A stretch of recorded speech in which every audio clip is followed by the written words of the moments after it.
Hello again, Gills fans. Welcome back to Gills in the Blood TV. We are doing our best to get content to you at the moment. Obviously, there's no games because of this COVID-19 outbreak, but I am joined by Stocky tonight.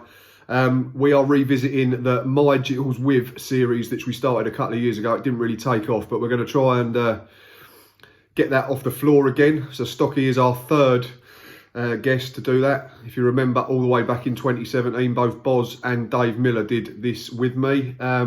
Same questions, but first, how are you? Yeah, amongst all the it's like we're living in a movie, and it's at the a moment. very weird time at the moment, isn't it? Recording this on the Thursday, just found out early today that no football until 30th of April at the very least. That seems such a long way away now. Just hope everyone out there, everyone watching, is staying safe and keeping yourself and your families as safe as possible. But it's a very weird time. And singing happy birthday. Yeah. Apparently, that'll keep you alive. But anyway, let's crack on with some football chat. Yeah, like I say, this is the third instalment. Hopefully we can get more people doing it now, because we can use WhatsApp to do it, but it's obviously always better to do it people face to face, because you can interact and bounce off each other. First question, how long have you been supporting the Gills? Since 2003. I was quite a late follower. Growing up, I supported Liverpool as a kid because my dad did, so followed them, and then got to teenage kind of age, and yeah, I'd seen Liverpool a few times and seen a few Premiership games, but I wanted to see more regular football. So was that because it was affordable and because it was local, or a bit of both? And because it was local, really, because I just hadn't seen that much football. As I said, I've been to a few games, been to Anfield a few times. My stepdad's a Newcastle fan, so he took me to Upton Park to see West Ham take on Newcastle. But I actually went for the first time because, like I said, growing up at our school, no one supported Gills. So to be honest, I didn't even know Gillingham were a team, despite living on the island and living close to them. I didn't even know. So it was in the Championship then? In the Championship, and it was all the hype around playing Leeds in the FA Cup, and that got my interest going. So that would have been the Viduka Hess game, yeah. When Viduka got sent off for elbowing him. Yeah, and a load of my mates were going at the time, and I remember just like being a bit interested. And then about a month after, went along myself. Don't answer my next question yet. No, I won't. But I went along, me and a mate. Yeah, just decided to go just because I wanted to start going to watch local football. And the rest is history, yeah. And now I'm just a one-team supporter. Well, like the pod, that was seamless. Brings us on to the next question. First Gills game that you attended? It was in Feb. It was Gillingham 3, Grimsby 0. Grimsby in the Championship. Grimsby were in the Championship. Christ, it is a long time. It makes you feel old, doesn't it? All 3 goals for the first half. I saw the first 2. Rod Wallace got a double, and then I went out to get chips. So I missed I missed Chris Hope getting, I think it was a header from a corner. But yeah, I was just hooked straight away. Got the train over there because I was only 14, 15 at the time with a mate. Come out the station, didn't have a clue where we was going. Started walking towards the high street until my mate pointed out the sign that said pre-field is back that way. Got in the ground, and the atmosphere was rocking then beforehand. Managed to get an autograph of Hess on my first little trip. Mr. Gillingham. And yeah, the game started, and I think that's what got me hooked. The fact that there was an atmosphere, like there's loads of songs. It's probably a good time to start going, wasn't it? Rather than sort of after that, because a couple of years later we got relegated. Oh yeah, and it was a downward spiral for about 5 seasons after that really good 5 years. Pretty much was a downward spiral from when I first went. Oh, so you're to blame? Well, so I went to a few games at the back end of that season, and we stayed up. I think we might have finished 12th, 13th in the Championship. Yeah, 2002-03, we were still doing really well, weren't we? I think the first 3 seasons we was like 11th, 12th and 13th. And then the next season, I got my season ticket for the first time, and we stayed up. Someone's finally taking responsibility, Gills. we stayed up just on the last day at Stoke, and then obviously a year later at Forest we went. So on the last day again, yeah. Yeah, so yeah, bit of a bad omen. And then it's been hit and miss since. That's like a roller coaster. That's a very nice way of describing it. That's why we go.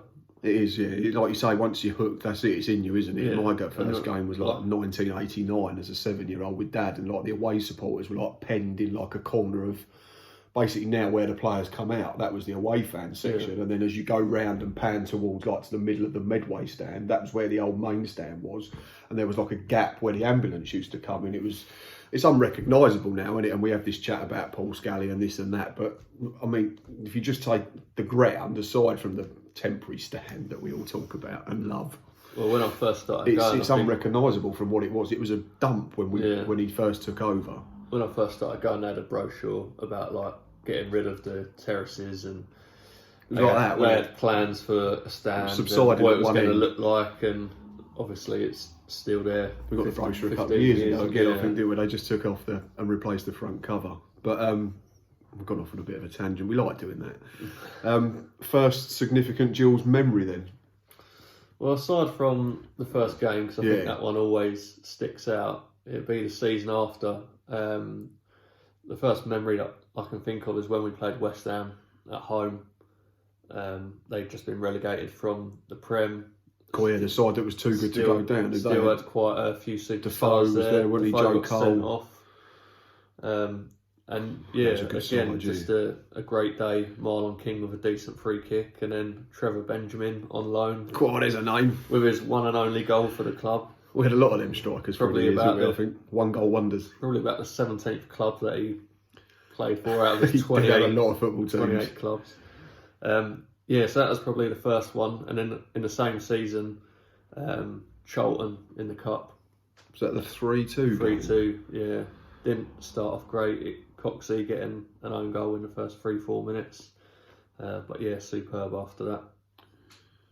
Yeah, there has been some good games through the years, and I think, like you said about getting hooked and stuff like that, you tend to appreciate the good moments more, don't you? Because generally we've been crap for the best part of my lifetime. Let's be honest. Aside from the championship years and then fleeting seasons here and there,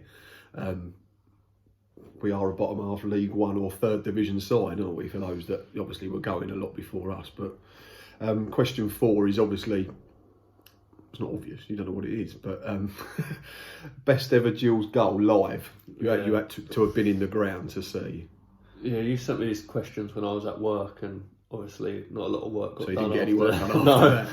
It's hard, because obviously going as long as I have, and people have been going long before me and for a long period of time, so I don't know how they pick, because I found it hard enough. Ones that sprung to mind straight away was in that first season. Me and Boz, I'm not sure if Boz was there, we went to the New Den to watch Gills take on Millwall. Mm-hmm. Last minute, Kevin James, about 25-30 yards out, net, didn't he? Just bent it into the top corner, and that was absolutely unreal. That, even though it happened so long ago, I still remember it vividly to this day, just the scenes that it caused afterwards as well. More recent ones that stick out for me is the Mark Byrne one a few years ago from Bristol Rovers. Bristol Rovers, yeah. And then I deleted the Matchday Live off the YouTube channel. Yeah. What an idiot. I've still got the clip on my phone of us celebrating, because it was just before Christmas, wasn't it? And I quite often use it because you two sort of glare up at the floodlights, and if you freeze it, it looks like you're looking for Santa. It's hilarious, but it was one hell of a bang, wasn't it? Was it because we just were delirious? I didn't know what had happened. You two had to like co-commentate for me. And I think you said it was Lee Martin, just a little clip.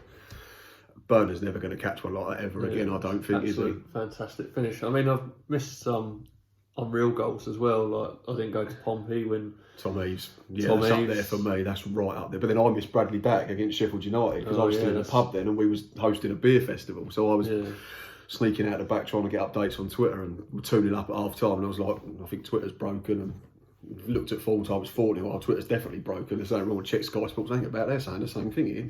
Yeah, I remember missing Rory Donnelly's goal as well. That was a good. Yeah, I was there that night. Yeah, I was there, but you was in the toilet. Sorry, goal, you missed it. Boz saw it before you, and he watched it online, didn't he? On Twitter, he was in the toilet. You gone to the car. The days of iFollow as well.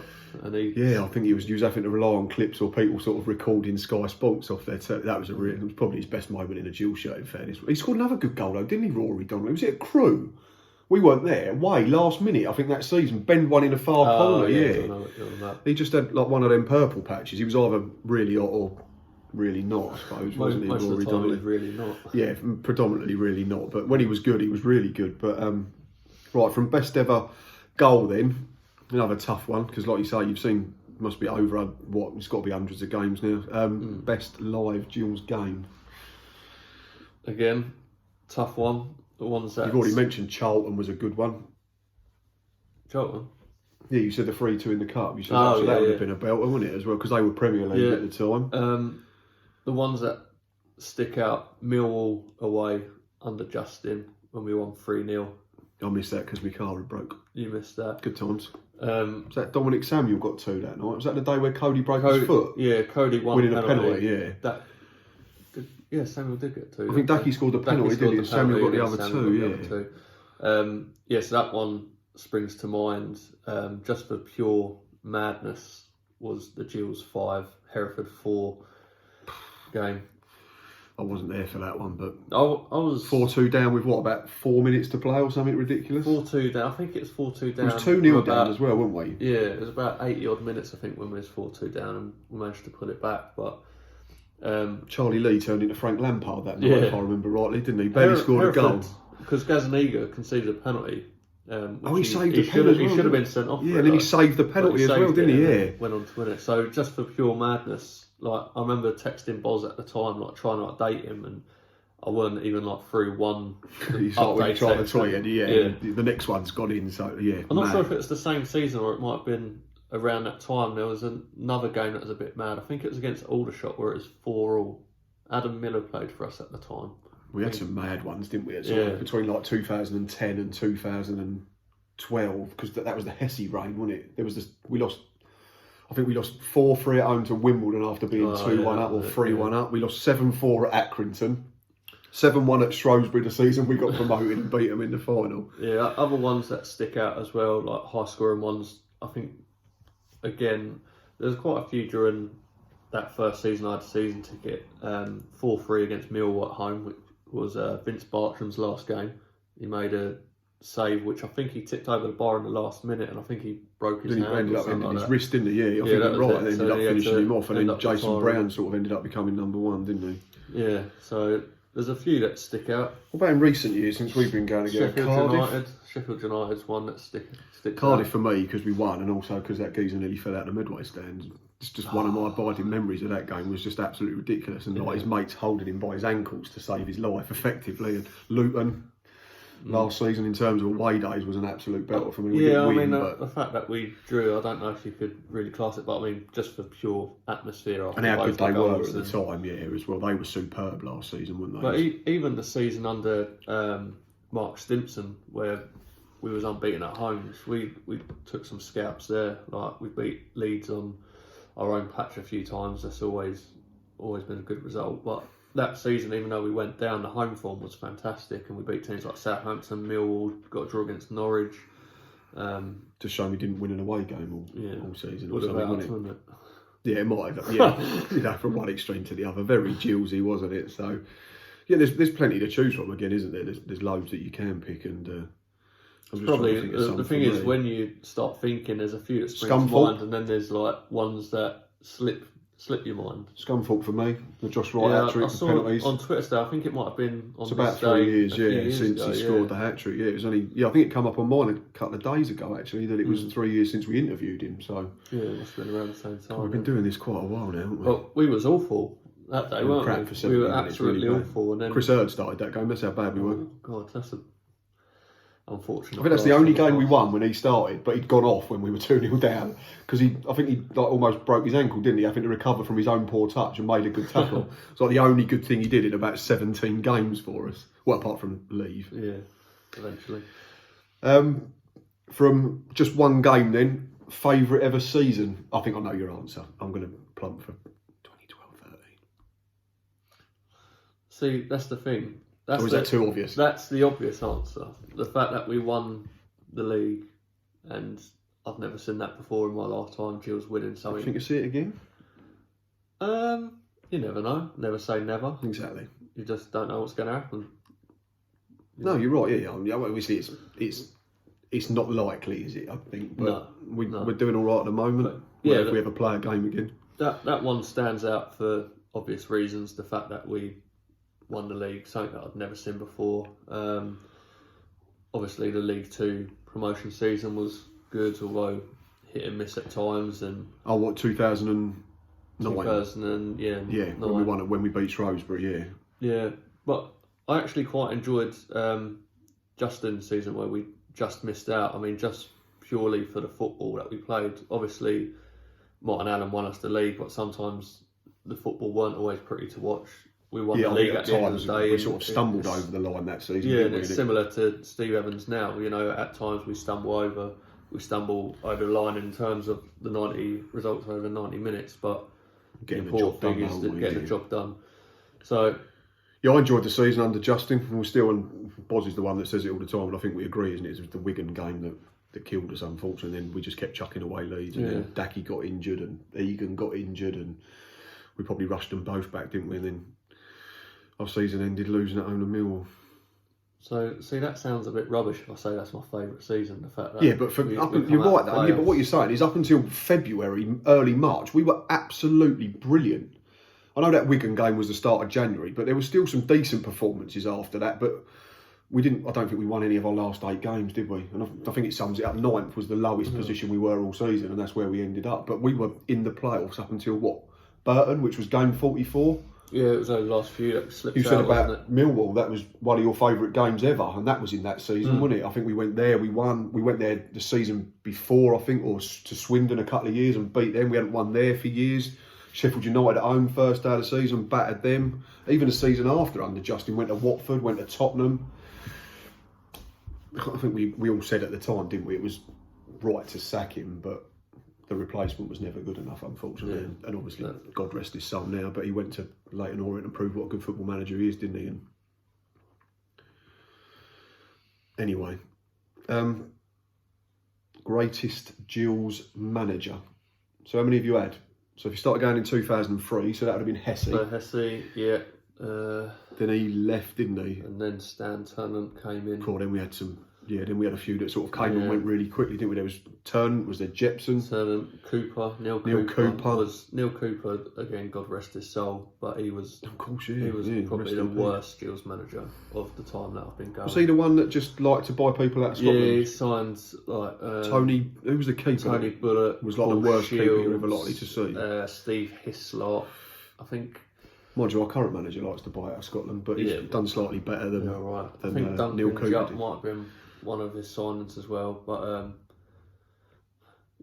not a great time. Who else did? Ronnie Jepson, he wasn't great. And then you'd have been getting up to talk towards then Stimo, wouldn't you, again? Yeah. I think, would Stimo have been after? Because he come in the midway through the season that we got relegated out of League Two, didn't we? Because I remember everyone saying, we've got to judge him on his own side, and then he got us promoted, and then got us relegated again the season after. He was like Mr. Yo-Yo, wasn't he? So yeah, and then obviously Hesse came back again. Taylor, Gang of Four, Justin, Taylor, Martin, Pennock. Miss Pennock, yeah. There it is, got to be. There it is, 80 short. Pennock, does Pennock rival? No, I think Neil Cooper was worse than Pennock, to be fair. There's a bold statement. Yeah, I mean, there's not obviously a lot to choose from, and the stats might prove me wrong, but sometimes you just have to go on gut though, don't you? What you feel rather than stats are great. I mean, I love think looking at stats. Steve Evans is probably not up there in terms of stats, is he? But he's doing a great job. And if everyone goes points per game and that, we're not miles ahead of Steve Lovell, but it's been a lot better, isn't it? The fact that you look forward to going to a Saturday game or a Tuesday night game, and if we're losing, you still think we can get back into games and stuff like that. And I think we've said plenty of times, it's only been twice this season where we've been battered, isn't it? Apart from that, I don't think we've lost by more than 1 goal. No.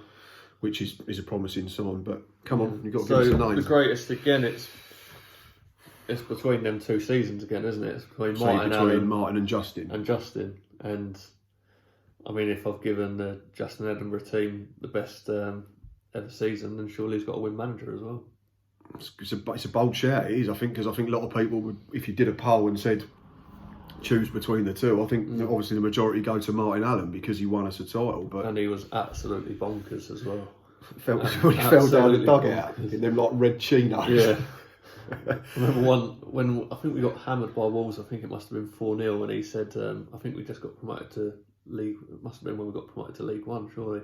Yeah, that must have been the season he got sacked. Yeah, would have been. And he said that about bringing Akinfenwa on for his pace. It's like, Good old Martin. Mad Dog sums it up, doesn't it? Yeah, it must have been that season, because then we beat Wolves in the January, didn't we, under Taylor? And they absolutely battered us that night as well on the telly. And Cody scored in the last minute, and I think we'd been, like, well, bang average at best. But Martin Allen's probably been the last manager we had before Steve Evans that has got a bit of personality about him. He's a bit different. He's a bit unique in his ways, and bit of an odd character. And it goes away from what we've done too much in terms of him, Justin, Steve don't have a link to the club, do they? They've come from completely outside with no affinity to it, no affiliation to it, and it tends to have worked more than the club legends, so to speak. All right, Hesse done great when we got promoted into the Championship, but was it his side? That was the only thing that got levelled at him. It was Pulis and then Taylor's side. The only reason I probably not included Hess was when I first started going. Obviously, I was younger. I don't think you really appreciate kind of the finer details of the game as you do when you're a bit older. Like, yeah, you're right. So I suppose that's the only thing that goes against Hess. And when he was in charge the second time round, it was totally different. But you have to remember though, he only missed out on the playoffs, I think, by a point and then goal difference, didn't he? I don't think he was ever a disaster as the manager. It was just he wasn't. We probably expected maybe too much because of what he'd done as a player and because of his time how good he'd been before in the Championship. But no, that when I first started going, obviously the team was, contained brilliant players like, Bartram, Brown, Hope you mentioned, Ashby, Smith, Shaw, like strikers as well. King you mentioned, yeah. Really good, really proper players, I like to call them, yeah. Like you said, it was probably a good time to start supporting them, and, even if I started going now as a youngster, would I be as hooked? You never know, I mean... You'd have to ask a youngster, I suppose. Yeah. We're certainly not in that category anymore. No, not anymore. Right, moving on from Gills manager, so maybe not best player now, technically, but biggest ever cult hero in your time going? As in favourite player? Yeah, it can be, because mine is always like Iffy Anora's right up there, because he was never technically brilliant. He was just an old-fashioned battering ram, and I think you've seen the video on that crap 90s football Twitter page where I saw one the other day. I think it was he just boots the player, against Wrexham, gets sent off and still tries to complain to the referee, but he was never technically brilliant, but he knew where the back of the net was. Everybody loved him. He'd run through a brick wall for the badge and that type of thing. And I think, again, I like to describe him as a proper player. You'd rely on him. If you went to war, you'd want him behind you, wouldn't you? That type, like Hesse, that type of thing. But Hesse was a really good footballer as well. So it could just be someone that, you said, like Martin Allen could come into that category as well. He was a very good manager, but he was a proper loon. So, but we all loved him for that reason and for winning us a title. Yeah, I mean, obviously the next question is greatest ever Gills player. So yeah, then that would be maybe your cult hero. One, yeah, cult hero. I mean, the obvious one that stands out is Clubman of the Year, Hess. Yeah, it's Hess, isn't it? He's Mr. Gills, manager, player manager, rugby player, director, tackler of streakers. Yeah, he's done it all, hasn't he? Yeah. He's one of the reasons why I first fell in love with the club when I first started coming. He was the first player that I got an autograph from, and that sticks, doesn't it? I think, especially with sort of lower league clubs like ourselves, because you tend to remember that sort of connectivity a bit more. I think doing this, the YouTube for the past few years, obviously we've been fortunate enough to meet a few different Gills we've been really players. lucky, yeah. And Tom Eaves, for me, is another one that stands out. Terrific striker, but for me, an all-round better bloke. Like, we've met him a few times. We got drunk with him. Yeah. Some of us more than others. Not with him, that was just on his own. But no, like you say, it's the stuff away from the game that you think of. And I done a charity bike ride a few years ago, and he kindly donated a pair of his boots, which you've got, I believe, haven't you, somewhere? And the shirt. Yeah. And the hat-trick shirt as well, which I didn't think he'd give to me because he'd scored a hat-trick in it, but he was true to his word, wasn't he? And he let me have it straight after the game. We went and saw him. He come out in the players' entrance, didn't he? And then he gave you the boots, signed them, and you put them up for auction. And I actually bought them, didn't I? Because I've got the set, So I have to Febreze it from time to time, but so people like him, like last few years, like I said, we've met a few different people. Mark Burns, another one that stands out as a nice really character. fella, always got time to have a chat as well. But from when I first started going, probably Hesse, Chris Hope's another one. Like you say, body on the line, proper defender, defender, old school. I'd say of the current crop, probably Max, maybe not in the same calibre as Chris Hope in terms of, heading every ball, but he's not far off. He's a slightly different in that he's more of a ball playing defender. But it's like the game's changed, isn't it? I think since Hope was playing, you have to be able to play now. But yeah, I mean, and then obviously Barry Fuller as well. Yeah, and he's done it once, then he left, and then he's come back and he's doing it all again. And so you've asked me for a hero, and I've named just basically named a team. Yeah, you've basically just done the last question. No, none of them were in my team. Oh, fair enough. So we like you, but you're crap. He's basically saying if you got we're not. We're only actually joking. One of them is thinking about it. But yeah, so obviously from cult hero we move on to greatest ever Gills player. Then we've had a few, haven't we? You've just named, well, he's still up there. My top three is Hesse. And Chris Hope in terms of centre half was brilliant. Bob Taylor for me was before your time. Akinbaye.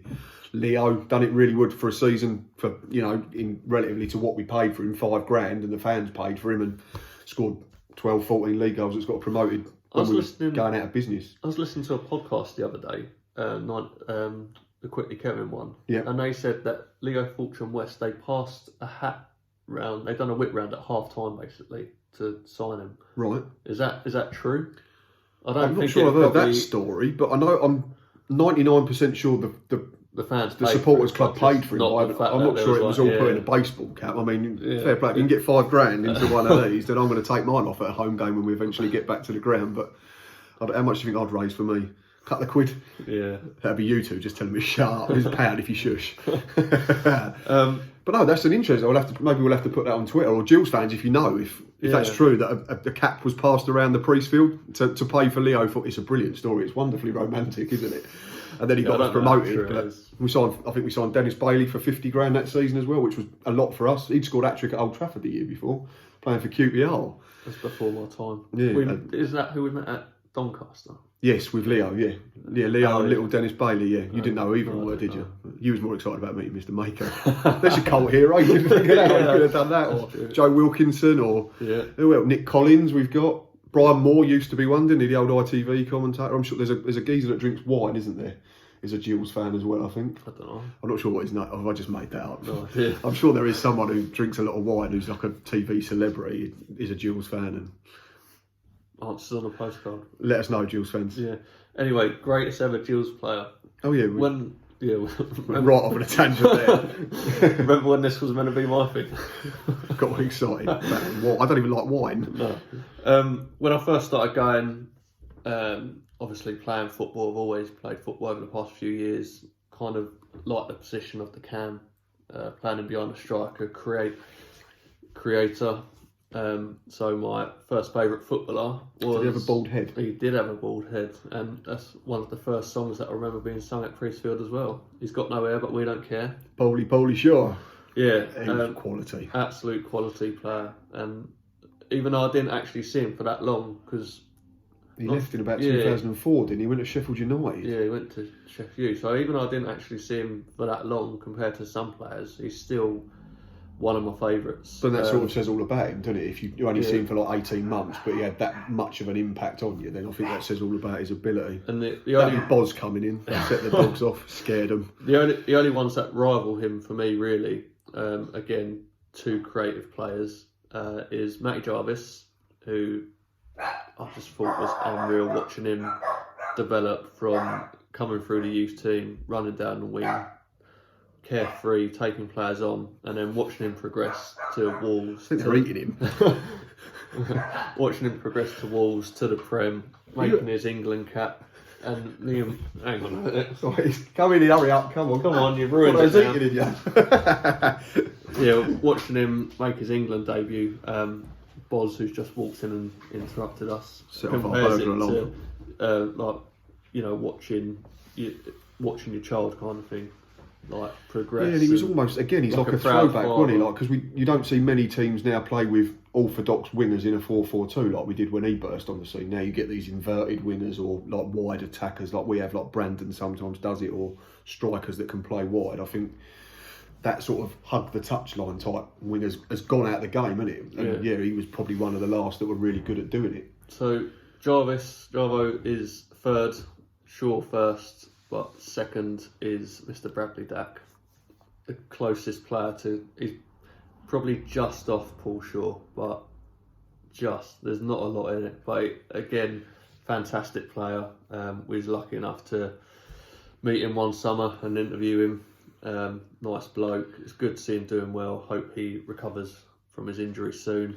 Well, again, like Mark Bird, he might be back before the end of the season. Yeah, at this he will rate. at this rate, won't he? But no, he's another one where you can see him playing Prem, possibly getting in the England squad. Maybe depends when he makes the move and who to and how he develops from there. But one of the most naturally gifted players I think we've ever produced, and probably seen at the club as well. So yeah. And again, we only had him really at his best for what, a season. That one season, he was absolutely monumental, wasn't he? And again, but like you said with Paul Shaw, he's had that much of an impact, and he almost got us promoted on his own, didn't he? Because I don't think we had a striker that scored loads that season, did we? Because Cody was injured for the most of it. Rory got 10, I think, but I think he scored like 6 in 6 and 4 in 4, and then didn't score for the rest of it. Who else did we have up front that season? Luke Norris got half a dozen. Ben Williamson. So was that the 4? Oh, and then we got Dominic Samuel on loan, didn't we? So I think he scored 7 or 8. But so we didn't have someone like Tom Eves, who got like 15. I think Daki got sort of 13, 14 from midfield, didn't he? Would Cody still have been there? Yeah, but he broke his foot, didn't he? Oh, yeah. That game that you was talking about, Millwall, and then didn't come back to about the second or third last game of the season, because he scored an absolute worldie at home to Shrewsbury, and we lost 3-2. I think they had 3 shots on target and they all went in. Very Gills like.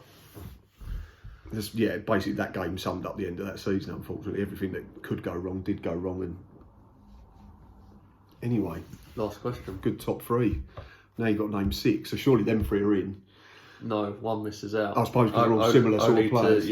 Only to balance it out. So how many is it? Is it 6 or 6? Yeah. Your all-time Gillingham 6-a-side team. Right. So in goal, purely for the height, 6-a-side. Small goals. You're going Thomas Holy, aren't you? I'm not going Thomas Holy. Oh. I want someone that's going to get down quick, you know. Oh, I see. I thought you said because of I thought you meant he'd just like stand there and be like, I missed the man. No, Jason Brown. Good shout. Very good keeper. Very good keeper. Unfortunately, got lobbed against Forest away. That sent us down. But very. You're not going to hold it against him. No, I'm not going to hold it against him. He was a good shot stopper. Good servant to the club. Again, another one that full international as well. Full international, yeah. Another one that he's pleased to see get his move, but then he didn't really play after leaving us, did he? He made a few appearances here and there. Did come back, didn't he, a few summers ago? As like goalkeeper coach, and then only lasted about 2 months, and then went to Arsenal. I think, didn't he? Didn't he? But yeah, Jason Brown in goal for me. I've gone with one defender, and it's a hard one, but for me, one of the best ball-playing defenders we've had in Simon King. So I've gone with him at the back. It's a good shout because there's plenty of competition. You mentioned Chris Hope, John Egan, Max Egan. Oh, John Egan's one that slipped my mind actually, but I still go with Simon King. Again, unfortunately, injury ruined his time with us. Didn't he? Yeah, that season after we went up, because he was brilliant that promotion year with Gary Richards. Because it was great. It was almost like a Nemanja Vidic, Rio Ferdinand type, wasn't it? Whereas like Richards was the Vidic type who just went and basically beat people up, and then Kingy was a bit more cultured, and being left foot, right foot as well was really good, wasn't it? And to be fair, it's no wonder he's injured, because he had to carry Grant Holt around in his pocket for about a year. So yeah, true. And then my midfield, I've already mentioned the 3 previously. Javo didn't make the cut because 6-a-side plan a narrow. So we've gone with the attacking players as Paulie Shaw and Bradley Dack. So we've gone goalkeeper. Yeah. 1 centre back. And then I've got a normal midfielder. Oh, so we've got another one in the middle of them. So what, you're going like a 1-3-1 and then a goalkeeper? Yeah, 1-3-1. Right. So in the middle I've got Hess, who's obviously just going to run around and cover everything. Andy. No offence to Jake, but Andy wins all the time. Yeah, hands down. So Andy Hess in the middle of the park with Dak and that'd be naughty. Them two could just go and do what they want. And then striker, there's a few that I thought of, but again looking for. I'm trying to think of strikers you'd have seen then. So you've mentioned Marlon. Mm-hmm. You mentioned Rodney Wallace. Mm-hmm. Diminutive, little 6-a-side pitch. Can't go over head height, so he'd be useful, wouldn't he? If you play them rules. Cody, Eves. I've already mentioned Ben Williams. So Cody just misses out. Marlon King gets the starting spot for me as striker. Again, brilliant finisher. Didn't see him for that long because he moved to Forest. And then good career, moved up the didn't he? leagues and He went was into at Watford in the went Premier into League, wasn't it, I Prem, think, yeah. So yeah, that's my team. So Brown, King, Hess, Dak, Shaw, King. that's a decent six-a-side team. I Happy can't with remember that. what Boz's was. We'll have to do a little FIFA match or something if that's ever possible. That'd be quite good. It's not, but it'd be good to watch. I enjoyed that. Yeah, That's good. It's Thanks good for having me memories. on. Good memories, isn't it? I like doing these ones. So I think we'll try and make this more regular. Whether we can do it with people after games, so that I think it's better like this because you can bounce off each other. Yeah. Whereas if you do it WhatsApp, it's all a bit robotic and stuff like Rachel that. would be a good one because Yes. you've both started. Supporting around the same kind of time. Yeah, because so I we're a think that'd be similar long age. one. Because obviously you're toy boy. Yeah. You've had a few chats, like just in general. She knew who Dennis Bailey and Leo Fortune Wes was. Yeah, so, and she was excited. she More was, excited yeah. than meeting Mr. Maker. Like, yeah. She didn't know who he was. He didn't know the footballers were. Anyway, yeah, really enjoyed that, mate. That was really good. We're going to go to the pub now before they shut them all down. So stay safe, Gills fans. Like Stocky said, we're back tomorrow with Gills in the Blood Injury Time podcast. What's the subject? Weirdest places you've celebrated a goal, courtesy of Lee Clifton, who wrote it on our Facebook group. So yeah, looking forward to hearing some of them. And there's a caption competition. Yeah, it's of Steve Evans of his time at Rotherham, and he's got his mouth open and He looks lovely. yeah, Sexy man. it's not the most flattering of pictures. Is there going to be a name in the frame tomorrow? No, because we've still been useless and not printed off the last winner, which was Danny Jackman. Is that your fault or is over there? Are you blaming each other? I'll take the blame, don't mind. Responsibility being taken, I like that. What an adult. Right, that's being recorded tomorrow. I do also have a video that's been recorded that'll be out probably Sunday, Monday, because this one is obviously online now. As we've already said, stay safe, blow your nose, wash your hands, don't cough on each other. Sneeze into your elbow. Dab, when someone suggested Yeah, dab when you dab. sneeze, so you look common as well. Graham Souness's few. I laughed the other day. I said I've spent the last 10 years telling my kids don't wipe your nose on your sleeve, and now the government are telling them they've got to do it. So what's the point in being a parent? Anyway, look after yourselves. Till next time. Up the Gills. Up the Gills.